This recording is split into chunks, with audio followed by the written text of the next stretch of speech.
ಪಡಿತರ ಅಕ್ಕಿಯ ಬದಲು ಹಣ, ಬಳ್ಳಾರಿಯಲ್ಲಿ ಹೊಸ ಬಗೆ ಹಗರಣ.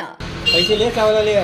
पैसे लिया हमें कई वाले है भाई कोई भी लिया मतलब पैसा ಎಂಥ ಅವಸ್ಥೆ ನೋಡಿ. ಈ ರೇಷನ್ ಅಂಗಡಿಗಳ ಹಗರಣ ಯಾವ ಮಟ್ಟ ತಲುಪಿದೆ ನೋಡಿ. ಬಡವರಿಗೆ ಪಡಿತರ ಪದಾರ್ಥ ವಿತರಿಸಿ ಅಂದ್ರೆ ಪದಾರ್ಥವನ್ನೆಲ್ಲ ಕಾಳಸಂತೆಯಲ್ಲಿ ಮಾರಿ ಫಲಾನುಭವಿಗಳಿಗೆ ಹಣ ವಿತರಿಸುವ ಮಟ್ಟಕ್ಕೆ ಬಂದಿದ್ದಾರೆ ನೋಡಿ.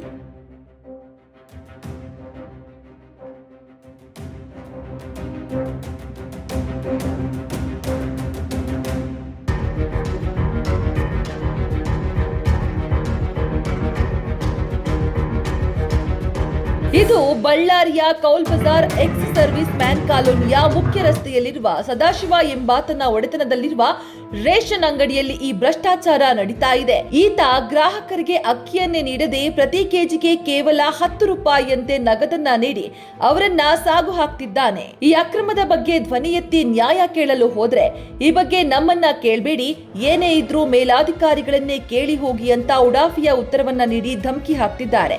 ಹಾಗಾಗಿ ಆದಷ್ಟು ಜಿಲ್ಲಾಧಿಕಾರಿಗಳು ಈ ಅಕ್ರಮದತ್ತ ಗಮನ ಹರಿಸಿ ಈ ವ್ಯವಸ್ಥಿತ ಭ್ರಷ್ಟಾಚಾರಕ್ಕೆ ತಕ್ಷಣವೇ ಬ್ರೇಕ್ ಹಾಕಬೇಕು. ತಪ್ಪಿತಸ್ಥರ ಪರವಾನಗಿ ರದ್ದುಗೊಳಿಸಿ ಸೂಕ್ತ ಕಾನೂನು ಕ್ರಮ ಜರುಗಿಸಬೇಕು.